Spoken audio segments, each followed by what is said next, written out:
Hello everyone, welcome back again. So, update time. Another weekend in the books, and as you can see, FTR3 looks a lot different to what it did in the last update.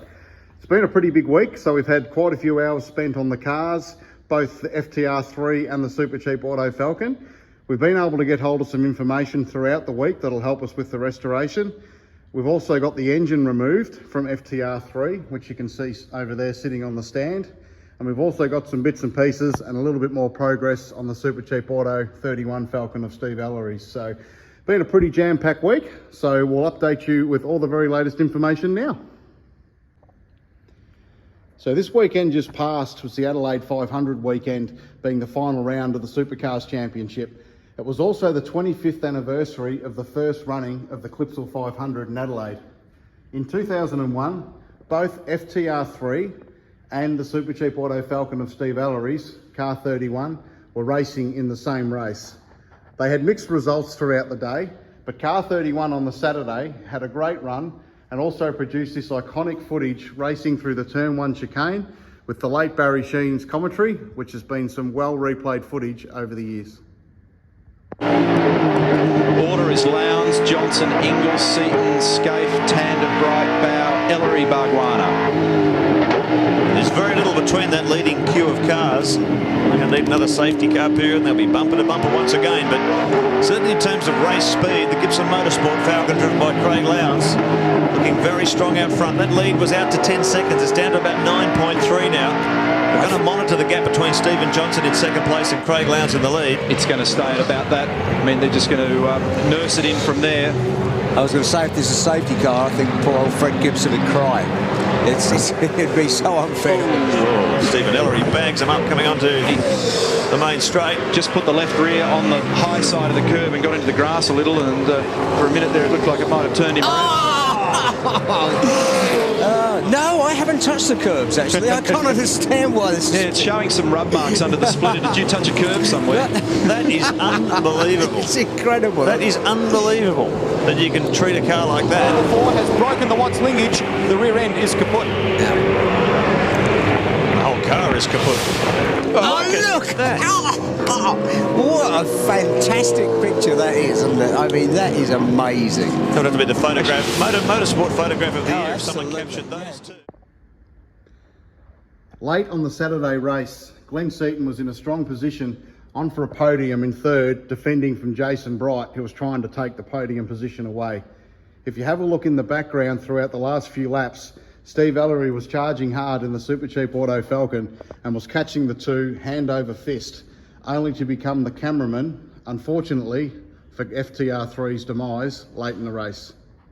So credit there, and then Oscar and all of the guys in the team have done a great job rubbing on it, rubbing on this car to get the most out of it, not least of which is the driving from Craig, and he's just squeezing 10/10ths out of that thing all the time.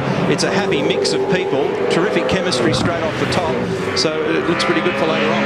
Yeah, I was talking to Craig and he said one of the great things About the is motor that you're car is that it's very sensitive to change. When you make changes, it alters its behaviour and it gives you what you're looking for. This battle rages, though. We should be talking about this. Look at this. Let me get it right for once. It's Glenn Seton and Jason Bright. Oh, that was hard. Oh, it's a great battle too. Look at Bright. He's been trying to find a way around Seton. He ducks left, he ducks right, he ducks every which way. He cannot find a way around past this blue Ford. Seton is defending hard. And Jason Bright just cannot find a sniff of an opportunity here. Seton's doing a masterful job of defensive driving. He's in sixth position. Let's have a look a little bit earlier on the Helix replay. There's been a number of... Glenn went a little bit deep there. Yeah. And pressure driving gave him a bit of a rub as well. Don't forget, look down in 10th position. It's Dean Canto, the 2000 Conacher V8 Supercar champion. Sorry, Grant, we're just going to have to cut over the top of you there, buddy. Dear. But Jason Bright and Glenn Seton came to blows. Brighty had a dive down the inside, and he's managed to turn himself and Glenn Seton around. Seton's parked up on the curb. Oh, can you believe this motor race? See Brighty lighting up the rear tyres. He's like he was getting away from the bank robbery line. Oh, Glenn Seton's out of action too. Well, what's happening here? Oh, did Dear me. Now, I really thought Seton was going to drive out of that. Oh, it's had a pretty fair old whack mark up against the wall. It's ripped the bumper off, and goodness knows what it's done to the left rear. Well, he's out of the car, and the medical team on staff, and that's a typical scene you see at the Adelaide race. Very, very demanding on the driver. The contact with the wall tore the rear bumper off FTR3, sandwiching it under the fuel cell and under the rear diff housing, effectively beaching it on the curb. Glenn Seton was unable to finish the race and retired on that lap. Car 31 went on to finish in a strong 5th position, showing even though the chassis was a year old at this point, it still had plenty of pace. So back to 2024 now, and if you remember our last update, we've got to do some more cutting and grinding as we start to tear the sheet metal off FTR3, and we really don't want to do that while the car's semi-assembled. So we've started to pull the engine and everything out of the car, or we have removed the engine, I should say. As you can see, the engine's out, the cross member's out, all the gearbox, drive lines all been removed. Now, we did elect to drop the cross member out of the bottom of the car with the engine still installed, and we were lucky enough to be able to lift the whole car up and over. So the engine, gearbox, bell housing all came out in one piece. We were a little bit worried at the size of the airbox on the back of the engine. It's got a very, very tight clearance between the firewall and the back of the airbox. And not having removed the engine from this car before, we didn't want to run the risk of dropping the cross member off the back of the gearbox, the engine rocking back and potentially damaging the airbox. So by undoing everything in one go, lifting the body off the car, it was a far safer way of doing it. The cross member does need to come out of the car anyway for the restoration, so really it was no great issue doing it that way.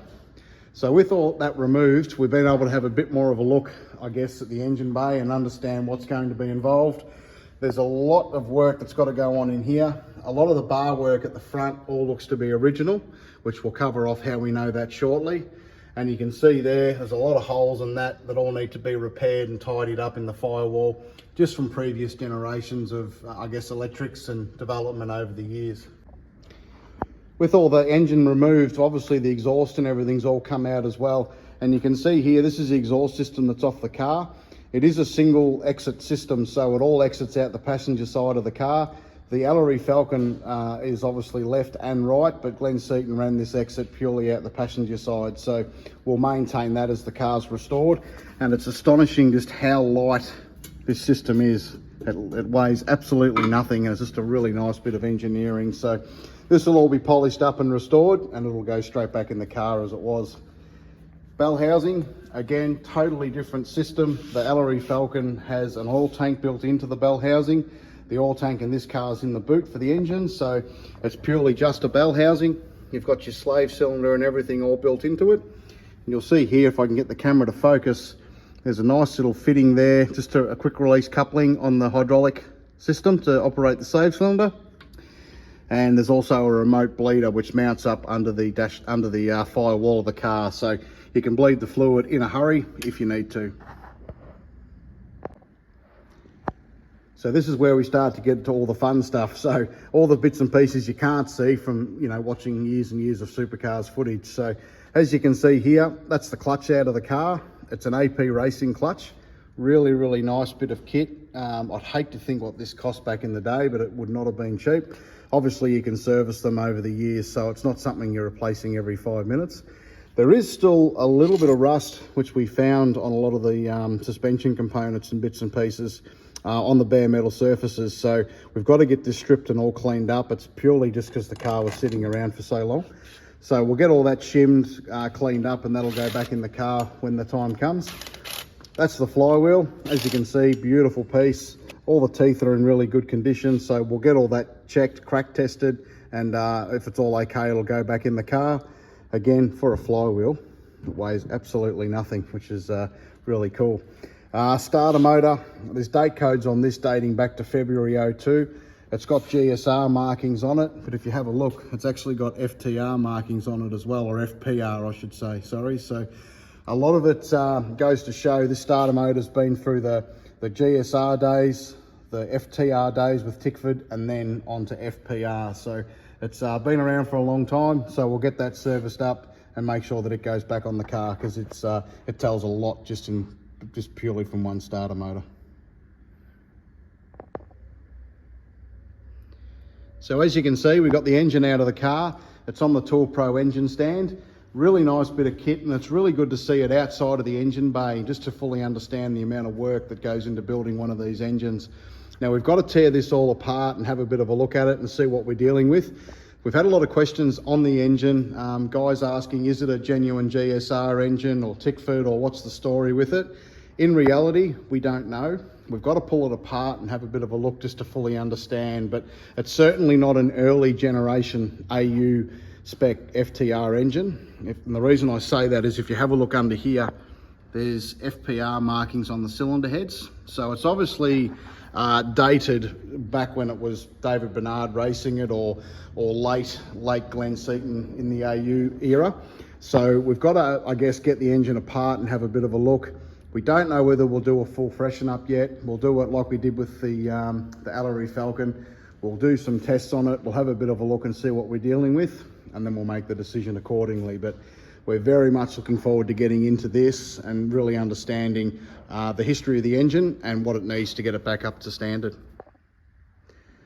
So as we've covered off in our earlier videos, work's continuing on the roll cage to understand where we need to make the changes to revert it back to how it was in the early 2000s. And I'm really excited to say, with your help, we've actually been able to find a lot of the information, or pretty well the information that we were looking for. A lot of people have pointed us in the right direction, and you can tell here on the ID plate, which we shared with you before, that's the original Glenn Seton racing plate that's still on the car today. And we have found the original drawings and photos from when the car was built back in the early 2000s. So a lot of this work has gone in purely from outside thinking. We've had a lot of people contact us and say, hey, have you tried this? Have you tried that? And yeah, we're really happy to say that we've got the original drawings, the original approval from CAMS, all dating back to the year 2000. So we're really appreciative of your support and reaching out and pointing us in the right direction. And it'll be a big step to making sure the restoration is as accurate as possible. So it's also been a pretty exciting week on the Ellery 31 Falcon. As you can see, we've had some brake ducts arrive that are ready to go on the car, and we've also had a mock-up of the front radiator ducting. So we can get that all fitted up now and finish the front crash bar structure and really finish off this car. So we had been waiting for some trumpets and bits and pieces, which some of that has started to arrive, which is really cool. And we do have some other leads we're following up on. But in the meantime, we can really finish the front crash structure, the ducting, get all that mounted up properly so the car's ready to hit the track. And we don't just want to have it that it does a parade lap and wave out the window. We want to have that we can put a good driver in the car and really get the car back to, you know, having a good go and shaking the cobwebs out of it. So we're really excited about this. It's at the moment we've got to get FTR 3 stripped and get it back to a point that some changes can be made to the cage. And then the second that's done, the Ellery 31 Supercheap Falcon's back on the hoist, and it'll be full steam ahead to get this car finished and back on a track. So over the next week or so, or couple of weeks, we'll be continuing to push hard on FTR3. We'll get all the rear fuel system out of the car, we'll get the interior stripped and get it back to a bare cage. That way, if the opportunity arises and somebody can assist at short notice in returning the cage back to its former glory, we're prepared and ready to go. We just don't want to miss the boat on any opportunities that would make the car a really good period correct restoration. So we'll push on here. We look forward to sharing more with you as it comes to hand. And thanks again for your support. If you've got any questions or comments, please feel free to reach out. Thanks again.